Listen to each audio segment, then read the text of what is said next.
देश में खेती को सुरक्षित बनाने के लिए सरकार फसल बीमा योजना को और मजबूत करने की तैयारी में है। राष्ट्रीय खरीफ कृषि सम्मेलन में केंद्रीय कृषि मंत्री शिवराज सिंह चौहान ने साफ कहा कि अब फसल नुकसान के आकलन से लेकर मुआवजा भुगतान तक हर प्रक्रिया को ज्यादा पारदर्शी, सटीक और समयबद्ध बनाया जाएगा। देरी हुई तो जिम्मेदारों को जवाब देना होगा।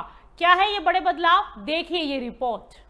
फसल बीमा योजना को लेकर सरकार अब एक्शन मोड में नजर आ रही है। राष्ट्रीय खरीफ कृषि सम्मेलन के दौरान केंद्रीय कृषि मंत्री शिवराज सिंह चौहान ने साफ संकेत दिए कि अब इस योजना में पारदर्शिता और जवाबदेही दोनों बढ़ाई जाएंगी। सरकार ने फैसला किया कि फसल नुकसान के आकलन को पहले से ज्यादा सटीक बनाने के लिए क्रॉप कटिंग एक्सपेरिमेंट और रिमोट सेंसिंग तकनीक को मजबूत किया जाएगा। इसके साथ ही एक विशेष टीम भी गठित की जाएगी जो पूरे मूल्यांकन प्रक्रिया को तकनीक आधारित और भरोसेमंद बनाएगी। दरअसल लंबे समय से किसानों की शिकायत रही है कि फसल बीमा के दावों के निपटान में देरी होती है।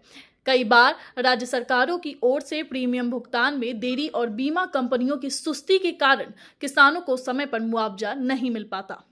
अब सरकार ने इस पर सख्त रुख अपनाया है। साफ कहा है कि सभी जरूरी प्रक्रियाएं पूरी होने के बाद भी अगर किसी किसान को मुआवजा मिलने में देरी होती है तो उसे 12% ब्याज के साथ भुगतान किया जाएगा। इस फैसले से बीमा कंपनियों और संबंधित एजेंसियों की जवाबदेही तय होगी और किसानों को समय पर राहत मिलने की उम्मीद बढ़ेगी। सरकार का मानना है कि इन सुधारों से प्रधानमंत्री फसल बीमा योजना पर किसानों का भरोसा और मजबूत होगा और जोखिम भरी खेती को ज्यादा सुरक्षित बनाया जा सकेगा।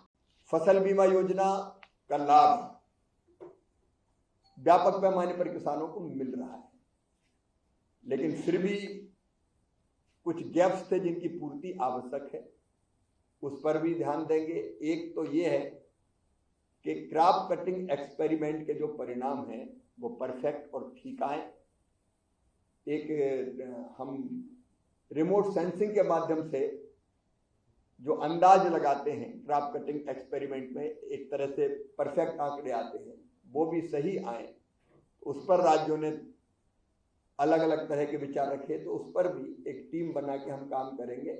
लेकिन एक तो प्रीमियम जो जमा करना होता है राज्य को, कई बार उसमें देरी के कारण किसानों को फसल बीमा योजना का लाभ देर से मिल पाता है, और इसलिए इस बार ये तय किया था कि अगर बीमा कंपनी देर करेगी 21 दिन से ज्यादा, औपचारिकताएं पूरी होने के बाद किसान को क्लेम के भुगतान में तो 12% ब्याज उन पर भी लगेगा, और राज्य भी अगर देर करेंगे तो 12% ब्याज उनको भी देना पड़ेगा। लेकिन ओवरऑल जो हम बात कर रहे हैं वो ये कर रहे हैं कि इसमें प्रीमियम का भुगतान समय पर हो जाए और दिक्कत ना आए किसान को फसल बीमा योजना का लाभ समय पर मिल जाए।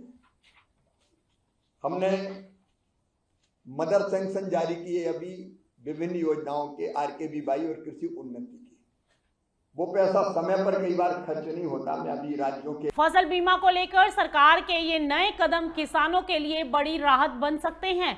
अगर वाकई मुआवजा समय पर और पारदर्शी तरीके से मिलने लगता है तो खेती में जोखिम कम होगा और किसानों का भरोसा भी बढ़ेगा। तो साफ है, सरकार अब फसल बीमा योजना को सिर्फ कागजों तक सीमित नहीं रखना चाहती, बल्कि उसे जमीन पर असरदार बनाना चाहती है। अब देखना होगा कि ये सख्ती कितनी तेजी से किसानों तक राहत पहुंचा पाती है।